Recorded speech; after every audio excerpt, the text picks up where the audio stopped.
আজ রাজধানীর মানিক মিয়া এভিনিউতে বেগম খালেদা জিয়ার জানাজা নামাজ অনুষ্ঠিত হয়।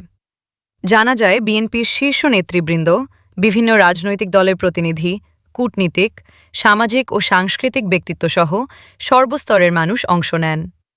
সকাল থেকেই জানাজাস্থলে মানুষের ঢল নামে। নির্ধারিত সময় অনুযায়ী জানাজা শুরু হয়। জানাজার আগে সংক্ষিপ্ত বক্তব্যে বক্তারা তার রাজনৈতিক জীবন, সংগ্রাম এবং দেশের রাজনীতিতে তার ভূমিকার কথা স্মরণ করেন।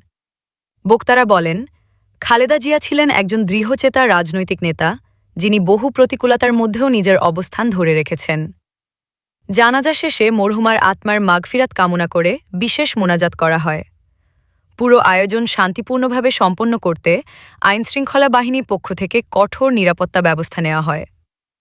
বেগম খালেদা জিয়া বাংলাদেশের রাজনীতিতে দীর্ঘ সময় সক্রিয় ছিলেন।